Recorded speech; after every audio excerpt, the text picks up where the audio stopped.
Hello guys, welcome to large pharma academy. നമുക്ക് ജൂറിസ്പ്രുഡൻസിൽ കുറച്ച് ഇമ്പോർട്ടൻറ്റ് കാര്യങ്ങൾ നോക്കാം. ഓക്കെ, ഇന്ന് ഷെഡ്യൂൾസിനെ പറ്റിയാണ് ഞാൻ ഡിസ്കസ് ചെയ്യാൻ പോകുന്നത്. അപ്പോൾ ഷെഡ്യൂൾ എക്സ് എന്ന് പറഞ്ഞാൽ ഷെഡ്യൂൾ എക്സ് എന്താണ് നമ്മൾ ഫസ്റ്റ് തന്നെ ഷെഡ്യൂൾ എക്സ് ഡ്രഗ് എന്ന് കേൾക്കുമ്പോൾ ഒരു സെൻറ്റൻസ് ഞാൻ വായിച്ചു തരാം. List of drugs whose import, manufacture, sale, labelling and packaging are governed by special provisions. അപ്പോൾ എല്ലാത്തിനും സ്പെഷ്യലായിട്ടുള്ള പ്രൊവിഷൻസിലാണ് ഷെഡ്യൂൾ എക്സ്. അപ്പോൾ നമ്മൾ ഷെഡ്യൂൾ എക്സ് എപ്പോഴും ശ്രദ്ധിക്കണം, സ്പെഷ്യലാണ്. അതിൻ്റെ എന്തൊക്കെ ഇമ്പോർട്ട് സ്പെഷ്യലാണ്, മാനുഫാക്ചറിങ് സ്പെഷ്യലാണ്, സെയിൽ സ്പെഷ്യലാണ്, എല്ലാം ഗവേൺഡ് ബൈ സ്പെഷ്യൽ പ്രൊവിഷനിൽ വെച്ചിട്ടാണ് നമ്മൾ ചെയ്തത്. ഓക്കെ, അടുത്ത ഷെഡ്യൂൾ ഡബ്ല്യു എന്ന് പറഞ്ഞാൽ നമ്മൾ ഫസ്റ്റ് മൈൻഡിൽ വരണം ലിസ്റ്റാണ്. List of drugs which are to be marked under generic name only. Generic നെയിമിൽ വരുന്ന മാത്രം ലിസ്റ്റാണ് ഡബ്ല്യു. ഷെഡ്യൂൾ ഡബ്ല്യു എന്ന് പറയുമ്പോൾ ലിസ്റ്റും വരണം, ജനറിക് നെയിംസും വരണം. Okay, next V. Schedule V എന്ന് പറഞ്ഞാൽ സ്റ്റാൻഡേർഡ് ഫോർ പാറ്റൻറ്റ് എന്ന് ഓർമ്മിക്കുക. പാറ്റൻറ്റിൻ്റെ ആണ് schedule V or proprietary medicines. അടുത്ത ഷെഡ്യൂൾ U1. ഇപ്പോൾ യു ഉണ്ട്, U1 ഉണ്ട്. U1 എന്താണെന്ന് നോക്കാം. Particular to be shown in manufacturing, raw material and analytical record of cosmetics. അതിൻ്റെ മാനുഫാക്ചറിങ്ങിൻ്റെ റോ മെറ്റീരിയൽസിൻ്റെ കോസ്മെറ്റിക്സിൻ്റെ അനലിറ്റിക്കൽ റെക്കോർഡ്സാണ് U1 പറയുന്നത്. U1. ഓക്കെ, അപ്പോൾ യു എന്താണ്? യു എന്ന് പറയാൻ particular to be shown in manufacturing, raw material, analytical record of drugs.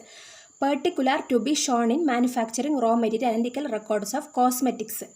അപ്പോൾ എന്താണ് U1 നമ്മൾ ഡിഫറൻസ്? U1 കോസ്മെറ്റിക്സിന് വേണ്ടിയിട്ടാണ്. യു എന്ന് പറഞ്ഞാൽ അതിന് അനലിറ്റിക്കൽ റെക്കോർഡ്സ് ഓഫ് ഡ്രഗ്സ് ആണ്. അപ്പോൾ കൺഫ്യൂസ് ആവേണ്ട. ഷെഡ്യൂൾ യു എന്ന് മാത്രം പറയുമ്പോൾ വെറും ഡ്രഗ്സിൻ്റെ അനലിറ്റിക്കൽ റെക്കോർഡ് എന്ന് പറയും ആണ്. അപ്പോൾ U1 ആണെങ്കിൽ കോസ്മെറ്റിക്സിൻ്റെ അനലിറ്റിക്കൽ റെക്കോർഡാണ്. Okay, next schedule T. എന്താണ്? Requirement of factory premises and hygienic condition for Ayurvedic and Unani drugs. അപ്പോൾ ടി എന്ന് പറയുമ്പം ആയുർവേദിക്കും യുനാനി ഡ്രഗ്സും ആലോചിക്കുക. ടി ആണ്. ടി എന്താണ്? Ayurvedic and Unani drugs. Okay, Siddha അതൊക്കെ അതിൽ വരുന്നതാണ്. ടി വരുമ്പോൾ ആയുർവേദം ഓർമ്മിക്കുക. നെക്സ്റ്റ് ഷെഡ്യൂൾ എസ് എന്ന് പറഞ്ഞാൽ സ്റ്റാൻഡേർഡ്സ് ഓഫ് കോസ്മെറ്റിക്സിൻ്റെ സ്റ്റാൻഡേർഡ്സ് ആണ് ഷെഡ്യൂൾ എസ് എന്ന് പറയുമ്പോൾ. S standard. Okay, next R. Schedule R എന്ന് പറയുമ്പോൾ സ്റ്റാൻഡേർഡ്സ് ഫോർ മെക്കാനിക്കൽ കോൺട്രാസെപ്റ്റീവ്സിൻ്റെ സ്റ്റാൻഡേർഡാണ് ഷെഡ്യൂൾ ആർ എന്ന് പറയുന്നത്. ഓക്കെ, ഷെഡ്യൂൾ ആർ എന്ന് പറയുമ്പോൾ standards for mechanical contraceptives. Okay, next schedule Q എന്ന് പറയുമ്പോൾ list of coal tar colours permitted to be used in cosmetics.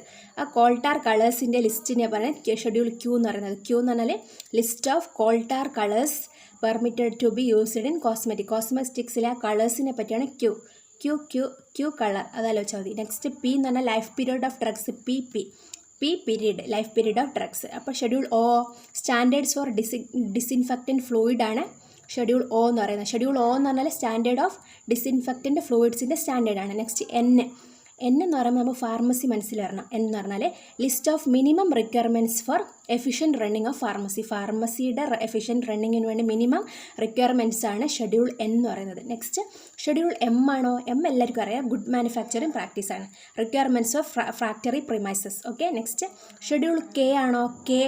K drugs exempted from certain provision related manufacturing drugs. ചെയ്യുന്നതിൽ നിന്ന് ഇത് exempt ചെയ്തിട്ടുണ്ട്. അതാണ് schedule K എന്ന് പറയുന്നത്. ഷെഡ്യൂൾ ജെ എന്ന് പറയുമ്പോൾ നമുക്ക് ഡിസീസ് മനസ്സിൽ വരണം. Disease or ailments which a drug may not purport to prevent or cure ചെയ്യാൻ പറ്റാത്ത ഡിസീസിനെ പറ്റിയാണ് ജെ പറയുന്നത്. അപ്പോൾ schedule H list of prescription drug which are sold by retail only medical under registered medical practitioner.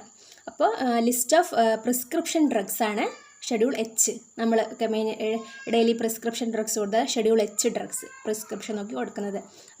അത് നമ്മൾ registered medical practitioner വഴി കൊടുക്കുന്നത്. നെക്സ്റ്റ് ഷെഡ്യൂൾ ജി ആണോ? G list of substance that are required to be used only under medical supervision and which are to be labelled accordingly. Medical സൂപ്പർവിഷനിൽ മാത്രം കൊടുക്കുന്നതാണ് schedule G. അപ്പോൾ schedule F ophthalmic പ്രിപ്പറേഷനാണ് സ്റ്റാൻഡേർഡ്സിൻ്റെ. Ophthalmic പ്രിപ്പറേഷൻ്റെ സ്റ്റാൻഡേർഡാണ് F. Next F and F1 എന്ന് പറഞ്ഞാലോ provision applicable to production, testing, storage, packaging and labelling of biological and other special പ്രൊഡക്ട്സിനാണ് എഫും F1. Biological and other special product എഫും F1. Next E1 list of list of poisonous സബ്സ്റ്റൻസിനെ പറ്റി പറയുന്നതാണ് E1 എന്ന് പറയുന്നത്. അപ്പോൾ ഡിയോ list of exempted drugs, certain important exempt ആയിട്ടുള്ള ഡ്രഗ്സിനെ പറ്റി ഷെഡ്യൂൾ ഡി എക്സംപ്റ്റ്. അപ്പോൾ C1 list of other special product whose import distribution and manufacture governed by special provisions, അതാണ് C1. അപ്പോൾ സിഒ list of biological other special product whose import sale distribution and manufacture governed by special product. സിയും C1 special പ്രൊഡക്റ്റാണ്, biological and other special product. ഇത് B ആണോ? B എന്ന് പറഞ്ഞാൽ rate of ഫീ ആണ്, അനാലിസിസ് ബൈ സെൻട്രൽ ഡ്രഗ് ലബോറട്ടറിക്ക് കൊടുക്കേണ്ട ഫീ ആണിത് B. അപ്പോൾ ഷെഡ്യൂൾ എയോ പെർഫോം ഫോർ അപ്ലിക്കേഷൻ്റെ ഒരു ഫോമാണ് ലൈസൻസിൻ്റെ, അതാണ് ഷെഡ്യൂൾ എ. ഓക്കെ, നമ്മളിന്ന് കുറേ ഷെഡ്യൂൾസിനെ പറ്റി പഠിച്ചു, മനസ്സിലായോ? അങ്ങനെ കുറച്ച് ഓർമ്മിച്ചെടുക്കുക, വെരി ഇമ്പോർട്ടൻ്റ് ആണ്. എല്ലാ ക്വസ്റ്റ്യൻ പേപ്പറിലും 1-2 ക്വസ്റ്റ്യൻസ് വരാറുണ്ട്. അപ്പോൾ എല്ലാം ഒന്നും വിട്ടുപോകാതെ പഠിക്കുക. ഓക്കെ, അപ്പോൾ ഇന്ന് ഇതിൻ്റെ കൂടെ ഞാൻ വേറൊരു കാര്യം കൂടെ പഠിക്കാം. Misbranded drug is deemed to be misbranded എന്ന് പറഞ്ഞാൽ എന്താണ്? If it is so coloured, coated, powdered or polish the damage is concealed. നമ്മൾ കളർ ചെയ്ത് കോട്ട് ചെയ്തിട്ട് അതിൻ്റെ ഡാമേജ് നമ്മൾ മറച്ച് വെക്കുകയാണ്, ഡാമേജിനെ നമ്മൾ മറച്ച് വെക്കുകയാണ് ഇതിൽ മിസ്ബ്രാൻഡഡ് ഡ്രഗ്സ്. നമ്മളതിനെ നല്ലോണം പോളിഷ് ചെയ്ത് കളഞ്ഞാൽ അതിൻ്റെ പ്രോബ്ലം നമുക്ക് മനസ്സിലാവില്ലല്ലോ. അതിനാണ് ബ്രാൻഡല്ല മിസ്ബ്രാൻഡഡ് ഡ്രഗ്സ്. അപ്പോൾ അതാണ് മിസ്ബ്രാൻഡഡ് ഡ്രഗ്സ്. അപ്പോൾ മിസ്ബ്രാൻഡഡ് കോസ്മെറ്റിക്സ് എന്ന് പറഞ്ഞാൽ അതേപോലെ തന്നെ കോസ്മെറ്റിക്സിനെ നമ്മൾ കളർ ചെയ്തിട്ട് അങ്ങനെ ചെയ്യുന്നതാണ്. സ്പ്യൂരിയസ് ഡ്രഗ്സ് എന്ന് പറഞ്ഞാൽ എന്താണ്?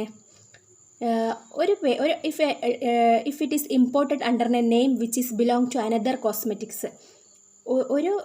ഒരു കോസ്മെറ്റിക്സിനെ വേറൊരു കോസ്മെറ്റിക്സ് ആയിട്ട് തെറ്റിദ്ധരിപ്പിച്ച് നമ്മൾ ഇമ്പോർട്ട് ചെയ്യുന്നതിനാണ് സ്പ്യൂരിയസ് കോസ്മെറ്റിക്സ്. ആൾമാറാട്ടം, നമ്മൾ സ്പ്യൂരിയസ് കോസ്മെറ്റിക്സ് എന്ന് പറഞ്ഞാൽ നമ്മൾ പേര് മാറ്റിയിട്ട് നമ്മൾ ഇമ്പോർട്ട് ചെയ്യുക, അതിനാണ് സ്പ്യൂരിയസ് കോസ്മെറ്റിക്സ് എന്ന് പറയുന്ന സബ്സ്റ്റിറ്റ്യൂട്ടാണ്. Okay guys, thank you for watching and please subscribe and share with your pharmacist friends. Thank U.